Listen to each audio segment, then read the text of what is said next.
C'est la première fois que je te vois comme ça, cuit là. Après, il y a des buts à tout. Hein. Bah t'es là, bah voilà, alors. Ouais, bah ça va, je suis un peu fatigué, mais je suis super content. Il y a du monde et tout, venez tous. On fait nocturne jusqu'à minuit. Ouais. Et, Ils t'ont accueilli, tu savais pas qu'il y avait un truc au départ, ils t'ont accueilli ici. Ouais, voilà, ouais. Il a vu de la lumière, il est rentré. Non, ouais, on peut dire le mot, t'as profité quoi. C'est hier, c'est Jésus. Ouais. En fait, C'est grâce à Jésus là. Ces gens Ouais. qui m'ont envoyé un message et tout, qui m'a proposé quoi. Mais c'est bien aussi. Bah c'est très bien. L'anniversaire, ça fait partie de. Ouais, et puis ils se sont arrêtés un an. Toi, tu parles de ce qui s'est passé. Ouais, voilà. Bon, en le fait, 16. c'est une œuvre commune parce que voilà, c'est pour les blessés, les profs qui sont renversés aux blessés. Donc je trouve ça bien qu'on le fasse. Ton livre a ensemble. sa place ici, ouais. Ouais, voilà. Tu vois. On peut pas dire, ah bah mince, c'est quoi, qu'est-ce que tu fais là, pourquoi t'es là, tu vois. Ouais, non, je fais pas de commerce. Comment? Je fais pas de commerce. Il n'y a pas de garde à vue, hein. C'est pas commissariat. Non, voilà, donc c'est. En plus, les livres sont pas trop chers. Donc, faut vraiment en profiter, etc. Parce que y a des gens qui ont été mutilés à vie. Hein. Donc, il y a Franck qui est venu.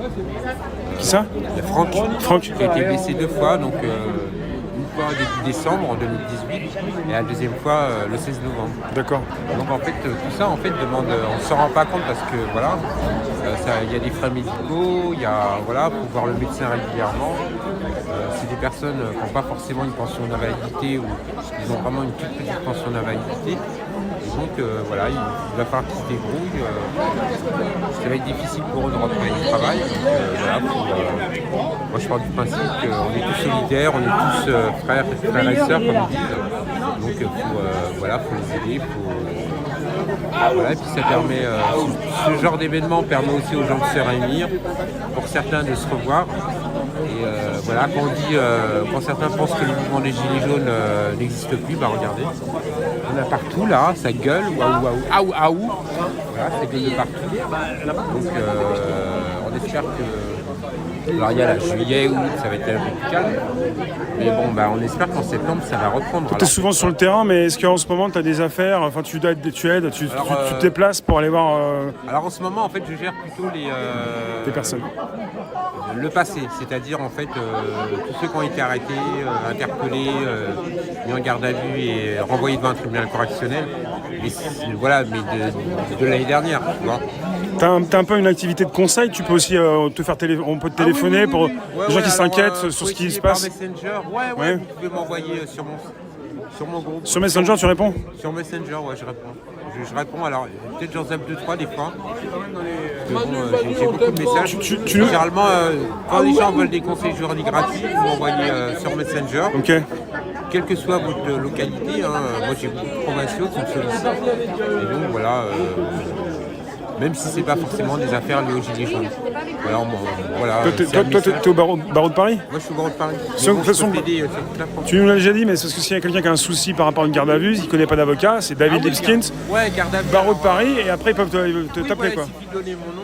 Et après c'est bon. Barreau de Paris, c'est bon. Même sans le numéro de téléphone, ils peuvent te trouver. Non, il n'y a pas besoin de numéro de téléphone. Voilà. En fait, c'est les commissariats ont notre numéro de téléphone et la permanence du barreau de Paris a notre téléphone. Donc il suffit juste de retenir le nom et le barreau de rattachement. Voilà, tu nous avais dit ça, je tiens à le repréciser. Voilà, c'est ça. Ouais. Puisque... Si je ne suis pas disponible parce qu'il est possible qu'on m'ait appelé dans un autre commissariat, pour demander un avocat commis d'office.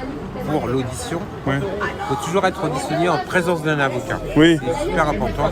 C'est une procédure et la procédure elle doit être respectée et il y a plein de choses qui peuvent. Parce que tout se joue, tu nous l'as dit ça. Ouais, tout se joue lors de l'audition. Voilà. Après c'est difficilement récupérable. On peut mais c'est difficile. Donc c'est pour ça que quoi qu'il arrive, si un jour vous êtes mis en garde à vue,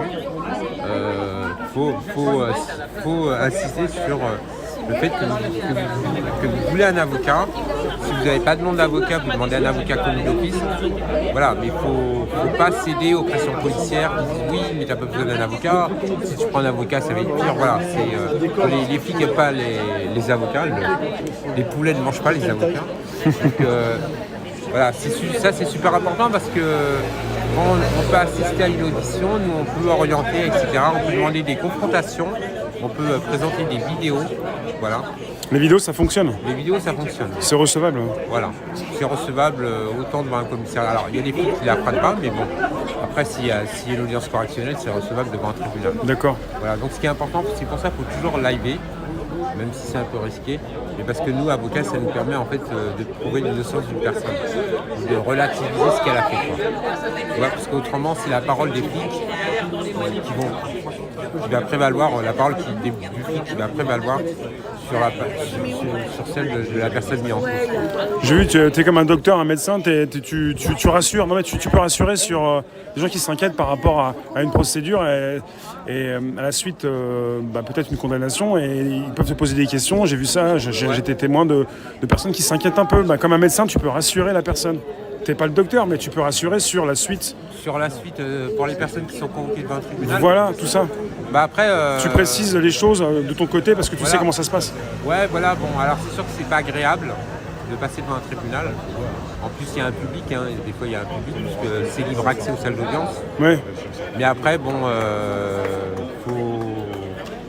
faut des preuves, c'est le problème en fait. Pour prouver son innocence, il faut des preuves. C'est ça. Donc c'est pour ça que j'insiste sur les vidéos, même les témoignages, même des témoins, des gens avec qui vous êtes en. C'est important d'avoir un témoignage de quelqu'un. Voilà, c'est important en fait. Tu vois, parce que en fait, le doute en principe, le doute doit profiter à l'accusé. D'accord. C'est un principe de droit. Plus on a de témoins, mieux c'est. Enfin, en sa faveur. Il faut 10 témoins, ouais, voilà. 10 témoins parce que c'est souvent la parole des policiers. Et donc, pour contrebalancer cette parole de policier, si tu n'as pas de vidéo de la scène, en fait, il faut des témoignages de personnes avec qui tu étais en manifestation. Pour contrebalancer et pour faire planer le doute auprès du juge. Voilà. T'es demandé de partout, ça va? T'as encore le temps pour... Ouais, non, ça va. Non, mais c'est un peu plus calme qu'avant. Ouais, c'est vrai. Ouais, mais c'est pas pareil. On est trop dispersés, là, tu vois, il y a trop... Et puis, il y a moins de... Non, il y a moins d'affaires, parce qu'il y a moins de manifestants. Évidemment, c'est proportionnel. Oui. Et puis après... il y a toujours des gilets jaunes en prison. Des violences. Il y a toujours des gilets jaunes en prison. Ah bah oui, ça, il y en a 800. Alors après, je sais pas si... Je crois à fin mars... Non, pas fin mars. Jésus! Il y avait, à la fin de l'année 2019, je crois qu'il y avait 800 gilets jaunes incarcérés. On est ensemble. Après, peut-être entre-temps, il y en a qui sont sortis. C'est difficile à Pour savoir. l'instant, c'est encore affiché 800. Même moi, j'ai repartagé. Ouais, mais et 800, on dit ils annoncent 800, ouais. mais non, parce qu'il y en a qui sont sortis.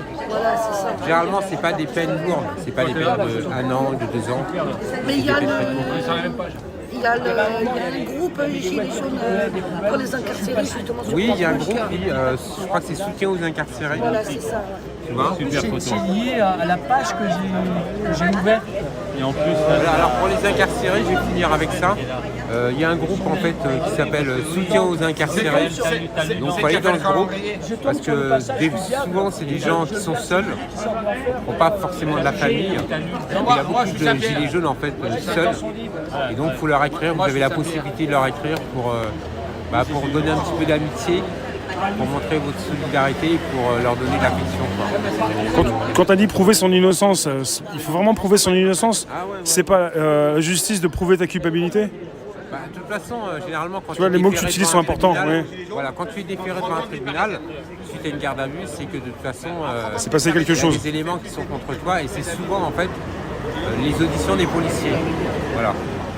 Donc après, c'est à toi d'essayer de faire la bascule et de démontrer que le policier a menti, soit par des vidéos ou soit par des témoignages. Voilà. Merci David. Allez, salut. Tu retournes là, hein? Ça, tu retournes.